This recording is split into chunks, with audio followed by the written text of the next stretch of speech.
Richard, we're at your restaurant in Yountville, downtown Yountville, Napa Valley. Your restaurant is called after your last name, Reddington. So at 25, you have a quarter-life crisis. You have an MBA, and at 25, you decided that you wanted to do something different. You always like to cook for like your own personal, private thing, and suddenly said, I'm going to do that. You're in San Francisco. You started La Folie with Roland Passot. Yes. And then from there on, where did you go? I went from there to Rubicon, and then to Postrio in San Francisco, and then I traveled to France and worked for 3 chefs in France. I worked at Arpège with Alain Passard, Pierre Orsi, and then I ended up at Roger Verger's Moulin de Moujon. What a nice list for a guy who has no background of food and then just passion of food.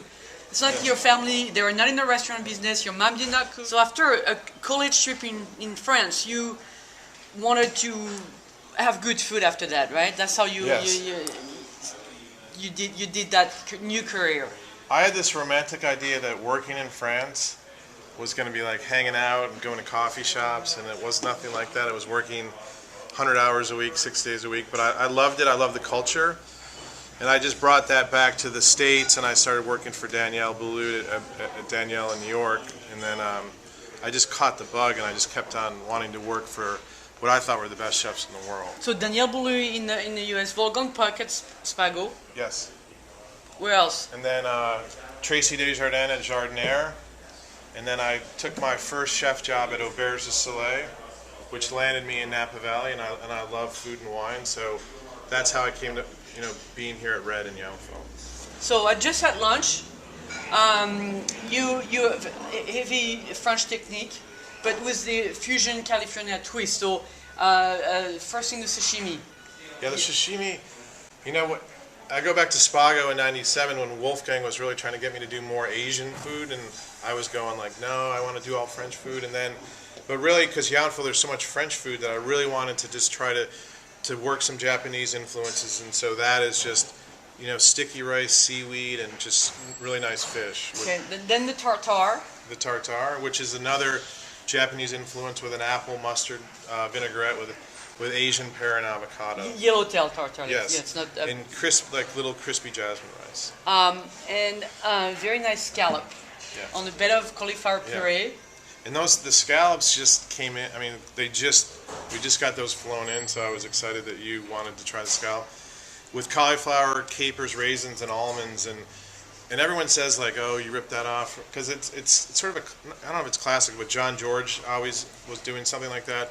But really, the influence came from Arpège, where he was doing a grilled scallop with cauliflower and raisins and capers. So. And then the balsamic. A little also. just aged balsamic. Yeah, because that does make a big difference when you start mixing everything together, and that really brings something into the plate. One thing you're famous for, this risotto with lobster. Yes. Or that lobster risotto. And it's with lemon, so it's got lemon zest, lemon confit, and then a little bit of lemon.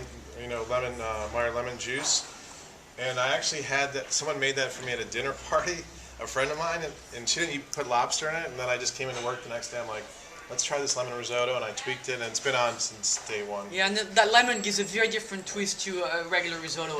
It brings something new. Yeah, it cuts the richness of the butter. Then I like the confit, the duck confit, because it comes in the plate completely.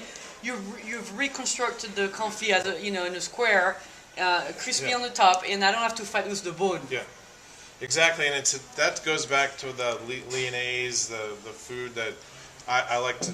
I was cooking before I started here with lentils and bacon and foie gras meatballs, and it was just like it's trying to go back to some classics. And so here it's like there's a little bit of France, there's a little bit of Spain, maybe a little, like it still goes well with wine.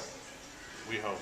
Yeah, your wine list, we have to mention, your wine list is pretty extensive, and then there's some very unusual California wine, but you also have a lot of very nice and sometimes very cool French Bordeaux and Burgundies. Yes, and we try to do about half Old World wines and half Napa Valley wines, and so with Bordeaux and with Burgundy, we don't make a lot of Pinot Noir in Napa Valley, and so a lot of our guests really want to try, French wines, and I'm a big fan of French wines, and not to neglect our local winery people, but they like to come in and try different ones as And well. then dessert, your version, you actually have a pastry chef, she works with you, Yes. it's a lady.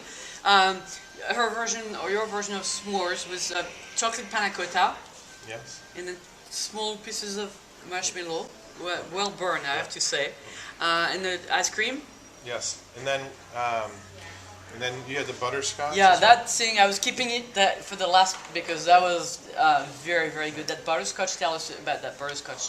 The butterscotch it's an inspiration from Nancy Silverton at Mozza in LA, and I ate it and just came back and like I always love butterscotch and like let's try to work on these flavors and lighten it up a little bit, and so we aerate the creme anglaise. And Yeah, it's foamy, so Yeah. that's creme. so Vanilla there's creme anglaise is a great. layer of butterscotch panna cotta, and then with the foam, and then there's actually like dragé pretzels inside. So you get this like a little bit of salt component. So I want to know what you're going to do for your midlife crisis, your change. Hopefully I'll be a lifeguard at a beach No, in we Mexico. want you to just keep cooking. That's what we want. And you just opened a new place. Yeah, we have a new restaurant in Yountville called Redwood, and it's just wood-fired pizzas and pastas and really fun atmosphere. So hopefully we'll see you down there later on tonight. Great. Thank you, chef. Thank you.